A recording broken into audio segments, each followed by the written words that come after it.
Be a pa, Ria may be a pa, Abo be a pa, Abo me be a pa, Riba pa ra riba pa, Biba pa ba biba pa, Biba ba ba iba ba ba iba ba ba ba, Iba ba ba iba ba ba ba.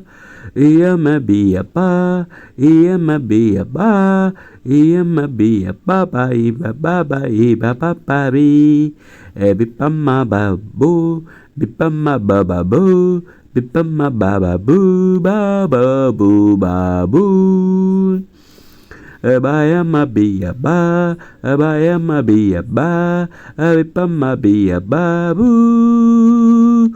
Ebapama boo ba ba, ebapama boo ba ba, ebapama boo ba ba ba, biba ba ba biba ba ba boo. Abu Ebiyama boo ba ba, ebiya boo boo ya boo boo ya boo boo ya boo boo boo. Booba mama booba pa, booba ma booba pa, ba ma booba pa ba, bipa ma ba booba pa ba bi. Ebe, abo bo bo, eya booba boo, eya booba boo boo, bipa ma booba pa, bipa ma booba pa pa, hiba pa pa, hiba pa pa, hiba pa pa pa, hiba pa pa. Ba mi bo bi ba ba mu ba ba lu ba ma gu ba pa u ba ma i ba pa a ba ma bi ba ka a hu hu hu hu hu hu i a u u a i a u. நல்லா இருக்கா? இதுதான் மனித பாடல். அர்த்தமே தேவையில்லை. இப்போ ஒரு பாடல் மூலமாக நீங்கள் கருத்தை சொல்லாதீங்க, தகவலை சொல்லாதீங்க, செய்தியை சொல்லாதீங்க. சும்மா அதுக்கு நம்ம ராகம் தான் தேவை. ராகத்துக்கு தகுந்த மாதிரி வார்த்தையை வளைக்கணும். அதில் அர்த்தம்லாம் ஒரு செய்தியை சொல்ல தேவையில்லை. அந்த பாடலை மட்டும் தனியாக பாடுங்க. அதுக்கு ஏன் நிறைய பொறுப்புகளை கொடுக்குறீங்க? பாடல் மூலமாக கருத்தை சொல்கிறது, தகவலை சொல்கிறது, செய்தியை சொல்கிறது, அந்த மாதிரி நீங்கள் எப்போ வேணாலும் பாடலாம். அதில் உங்களுக்கு என்ன பாட போகிறீங்கன்னு தெரியாது. பாடும்போது தான் தெரியும் நீங்கள் என்ன பாடுறீங்க அப்படின்னு சொல்லிட்டு. இப்போவே நான் ஒரு 10 நிமிஷம் கழித்து பாடினா இதே பாட்டை என்னால் பாட முடியாது. அது அடுத்த நிமிஷமே என்னால் இப்போ நிறுத்திட்டு அடுத்த ஒரு பாட்டு பாடினா அது வேறு பாட்டாக தான் இருக்கணும். அதுதான் பாடல் என்பது. பாடல் கலை என்பது என்னன்னா இதுதான் மனித பாடல். இதை கண்டுபிடிச்சது யாரு சொல்லுங்க? இப்பம்மா பூபப்பா, இப்பம்மா பூபப்பா, பாப்பா பப்பா பாரி பப்பா பாரி பப்பா. இந்த மாதிரி பாட்டை எல்லாரும் பாடலாம். உலகத்தில் இருக்க எல்லாருமே பாடலாம். இதுதான் மனித பாடல். இந்த மனிதனம் இருக்கிற வரைக்கும் இப்படித்தான் பாடுவாங்க. இதுதான் பாடல் அல்லது இப்படித்தான் நீங்கள் நான் பாடுற மாதிரி நீங்கள் பாடணும்னு நான் உங்களை சொல்லலை.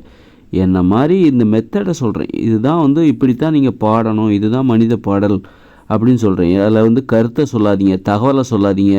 பாடலுக்கு மொழியே கிடையாது, மொழியை கடந்தது. கலைகளுக்கு மொழியே கிடையாது. அதனால் யார் வேணாலும் இதை ரசிக்கலாம். நாம் பாடினதை யார் வேணாலும் ரசிக்கலாம். இசைக்கு எதனா நம்ம சொல்கிறோம், மொழிகள் கடந்தது, நாடுகள் கடந்தது மொழி. அதனால் இதுதான் மனித பாடல். இப்படி நான் டெய்லி ஒரு பாட்டு பதிவு பண்ணலான் இருக்கேன். ஏன்னா அந்த கலைகளையும் கொண்டு போய் சேர்க்கணும்ல. அப்போ அந்த கலைகளை கண்டுபிடிச்சது நான் தான் சொல்லிட்டு இந்த வீடியோவில் சொல்கிறேன்ல. கலைகளை கண்டுபிடிச்சது நான் தானா? மனித கலைகள். இது வரைக்கும் அப்போ இருக்கிற கலைகள்லாம் என்னது அப்படின்னா அதில் கலைகளை கண்டுபிடிப்பதற்கான ஆராய்ச்சி. இப்போ இது வரைக்கும் மனுஷங்க பாடிக்கிட்டு இருந்த பாடல், சினிமா பாடல், அந்த பாடல், இந்த பாடல், இது வரைக்கும்னா ஆராய்ச்சி. மனித கலைகளை கண்டுபிடிப்பதற்கான ஒரு ஆராய்ச்சி. அந்த வகையில் அந்த ஆராய்ச்சி முற்று பெறுகிறது. அதனால் அதை கண்டுபிடிச்சது நான் தான் அப்படின்னு சொல்லக்கூடாது. அந்த கண்டுபிடிச்சது நான் தான் அப்படின்னா அப்போ இது வரைக்கும் முயற்சி பண்ணாங்கள்ல, அவங்களுடைய முயற்சியும் சேர்ந்தது தான் அது. இப்போது புவியீர்ப்பு விசையை கண்டுபிடிச்சார் ஒருத்தர் நம்ம சொல்கிறோம். அவராக அதுக்கு முன்னாடி அந்த ஆராய்ச்சி நடந்துக்கிட்டு தான் இருந்தது. அது கடைசியில் அவர் அந்த பேரை வாங்கிட்டு போகிறார். அது மாதிரி இது வரைக்கும் மனுஷங்க முயற்சி பண்ணாங்க. கடைசியில் நான் அந்த பேரை வாங்கிட்டு போகிற ஒரு ஆளாக நான் இருக்கிறேன். அதனால் மனித ஓவியத்தை கண்டுபிடிச்சது யார்? கவிதையை கண்டுபிடிச்சது யார்? மனித கவிதை. அதை அடுத்தடுத்து நான் பதிவு பண்ணுறேன். இப்போ இன்றைக்கி ஒரு பாட்டு, இப்போ நான் ஏதாவது வேறு ஒரு பாட்டு ட்ரை பண்ணுறேன். இது எப்படி வருதுன்னு என்னால் சொல்ல முடியாது. இல்லை இதே பாட்டை அப்படி கொண்டு போய் வேறு மாதிரி ராகத்தை வளைச்சி கூட வேறு ஒரு பாட்டை பாடிடலாம். இப்படி கோடிக்கணக்கான பாட்டை பாடிக்கிட்டே இருக்கலாம். நீங்கள் புதுசு புதுசாக பாடிக்கிட்டே இருக்கலாம்.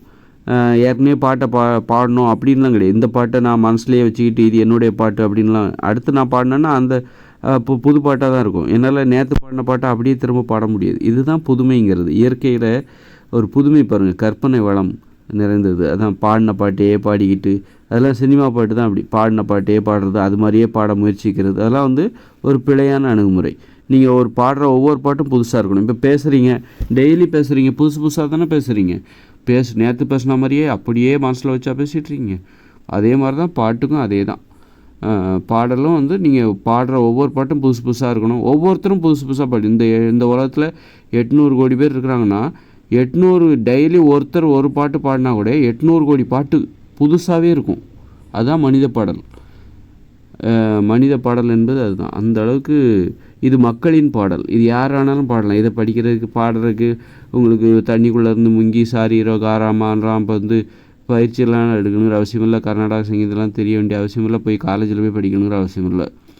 இப்பம்மா பூபப்பா இப்பம்மா பூபப்பா அவோஹி அப்பா பாபா பாலலா கிலபாலா லூலல்லா கலவல்லா பாவப்பா கிலுவோ யார மக்க கேக்கா ஜும் ஜாஹூ ஜும் ஜாஹூ. ஓகே, அடுத்த வீடியோவில் பார்ப்போமா? பாய் மக்களே.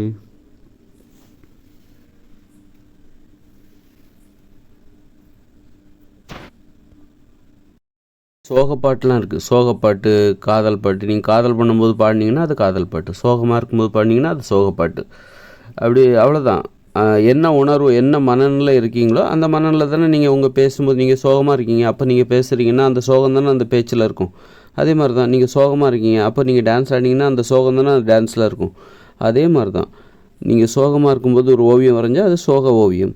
நீங்கள் சோகமாக இருக்கும்போது இது போன்ற பாட்டை சோகமாக இருக்கும்போது பாடினீங்கன்னா அது சோகப்பாட்டு. அவ்வளோதான். நீங்கள் என்ன அதுக்காக நீங்கள் உங்கள் சோகத்தை வெளிப்படுத்துறதுக்கு வார்த்தைகள்லாம் தேவையில்லை. நீங்கள் சோகமாக இருக்கும்போது பாடினீங்கனாலே அது சோகம் தானங்க வெளிப்படும். நீங்கள் சோகமாக இருக்கும்போது நடனம் ஆடுறீங்க, அப்போ அதில் அந்த நடனத்தை பார்க்கும்போது அவர் சோகமாக இருக்கார் அப்படின்னு தானே அது புரிஞ்சிக்கப்படும். அது மாதிரி தான் இதுதான் உணர்வுகளை எப்படி கலைகள் மூலமாக வெளிப்படுத்துவதுன்னா அது ரொம்ப எளிது. நீ சோகமாக இருக்கும்போது ஒரு பாட்டு பாடு, அவ்வளோதான், முடிஞ்சு போச்சு. அதுக்காக பொருத்தமான வார்த்தைகளை தேடிக்கிட்டு என்னுடைய சோகத்தை வெளிப்படுத்துவதற்கு பொருத்தமான வார்த்தைகளை தேடிக்கிட்டு ஏன் போகிறீங்க? போகவே வேண்டாம். அது இது நாள் வரைக்கும் இருந்த நடைமுறை. இது வரைக்கும் பொருத்தமாக ஒரு வார்த்தையை தேடி சோகத்தை வெளிப்படுத்துறதுக்கு இசையமைச்சு அது பண்ணிகிட்டு இருந்தாங்க. அது இது வரைக்கும் நடந்த அதெல்லாம் பரிசோதனையுடைய முடிவு தான். மனித பாடல்னால் இதுதான் நான் இப்போ கண்டுபிடிச்சி உங்களுக்கு நான் சொல்கிறேன். நாளைக்கு அடுத்த பாடலோடு நாம் சந்திப்போம்.